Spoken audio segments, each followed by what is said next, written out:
Tonight mean to you? I mean, it's pretty cool to come back here. I had some great years, great memories. It's always a little special.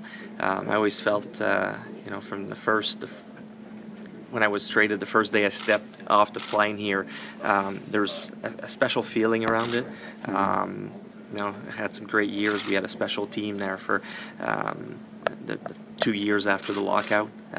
We were so close to winning it all. So those are things that always stay with you. We had a really close-knit team.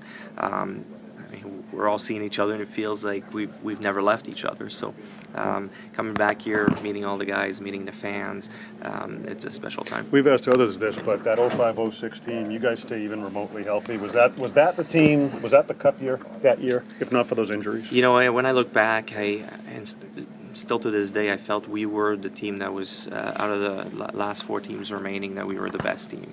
I realized along the way that to win a Stanley Cup, you need more than just a good team. You need some breaks to go your way. It didn't happen that year. I wish we could have had a few more cracks together at it. Unfortunately, it didn't happen, but that's definitely the year when I look back that I felt it was really close. What's it like running? This is your second year running them, right? It's my third year in the front office, but it's the second year with the team. Honestly, I'm having a blast. Mm-hmm. It's a lot of fun, gaining some experience. One day I hope I have the chance to do the same thing at a higher level. But at the moment, I'm having a blast. I didn't think I would have as much fun doing it off the ice as I had when I played, but. It's a great experience. What are some of your duties? You sign the players. I've seen you on the you go on the ice once in a while. I look. It's at that level. I have the chance to do pretty much everything. Mm-hmm. I oversee the business side. So I'm involved, with ticket sales, corporate partnerships, marketing, all that stuff, strategy. And then on the hockey side, I also act as the GM. So it's finding the players, the coaches. We have a salary cap to follow. So it's a lot of fun. We don't have a big staff, so everybody has to do many jobs. But that's what minor hockey, minor sports is. So it's a great experience. Danny, what do you make of how that? I'm not sure if you were here for this team came out of bankruptcy. Briere got acquired that summer before the lockout, and just how that team came together, especially with the fresh blood that came up from Rochester. Correct. I feel we had a lot of guys that were kind of coming into their own at the same time, and that was part of our strength. A lot of guys that were pretty much the same age, and I think that made us tighter as a team. But we also had quality character veterans to kind of keep us together. I think about guys like James Patrick and Teppo Newman, and especially even a guy like Jay McKee, who was our age but had so much experience because he was in the NHL, I think, at 18 years old. Those guys kind of kept us together with their leadership, and then everybody else came together, kind of grew together, and made it the team that we had. Do you and Chris still talk? We do, because we're affiliated. My ECHL team is affiliated with the Rangers, and he's the GM in Hartford. So Chris and I will probably speak 2 or 3 times a week. Yeah. Would you be doing that though if you didn't have that affiliation? I mean, would you? I mean, just because you two were tied together as the co-captains of that. Yeah, and look, to me, I felt honored to be included with this, to share a captaincy with Chris Drury. I mean, we all know his background, what he did from a young age to winning a Stanley Cup in Colorado. So to me, it was a huge honor to just have the chance to share that with him. So we had a special bond because of it. We shared a lot of things, and it's something that will always stay between us. We've had opportunity to ask you about this, but on a night like this, kind of looking back on that era, do you reflect at all on your decision to move on? Well, to this point, and I hate. I mean, it's not where I want to go with this. Yeah. But it wasn't my decision. I had to, I had to move on. Unfortunately, it's just the way it was. It's the way it happened. I've moved on from that. There's no hard feelings. I thought I was going to be a Sabre for the rest of my career, honestly, even after the season. Things happen for a reason, and I'm not trying to to throw anybody under the bus. It's done. We can't change anything about it. Have you caught up with anything you've seen in the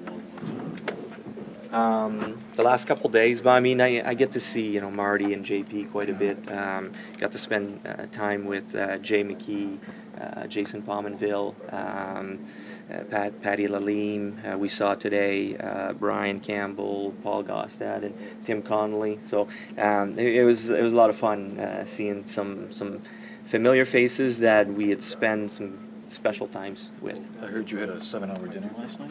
We had the dinner kind of lasted a little longer than expected.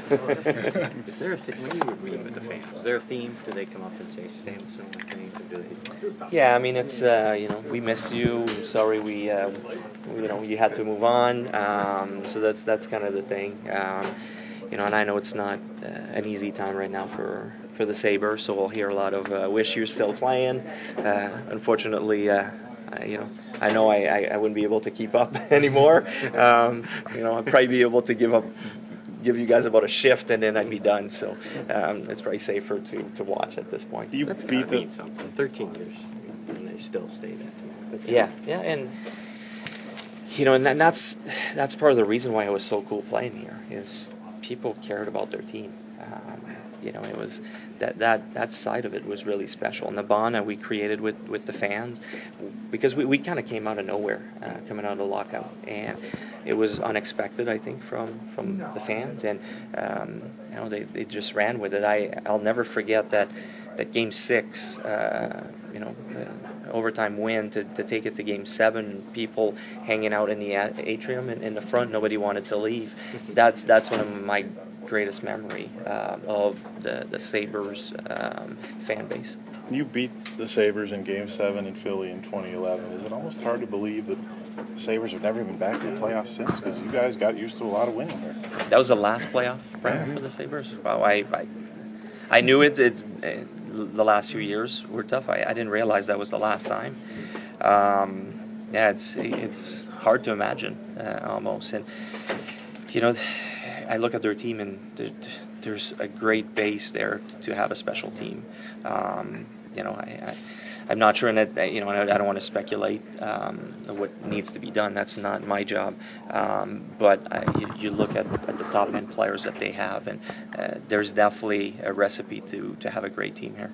Is it almost a little bit like, 05, there were no expectations. People didn't think you were going to be very good, and you kind of came out of nowhere. Is that kind of what teams have to do eventually? You hope that your players kind of grow and come up with their best years all at the same time. With a salary cap era, that's a little bit of what happens now. The best team you have, to have your core and a lot of your depth players kind of come to have their best year altogether. The way things are going this year with the Sabres, there's a good chance at some point it's going to turn around. How good was Conley in 06?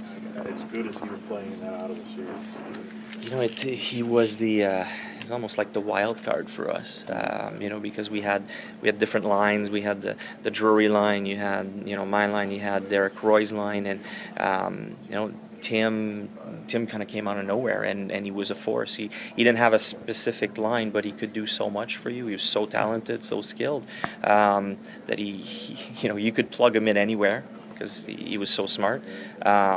He was the wild card.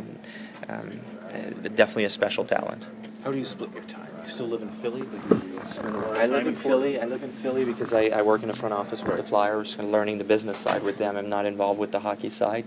And then I manage, because the Flyers, Comcast Spectacor own the minor league team. That's part of their entertainment business, I guess.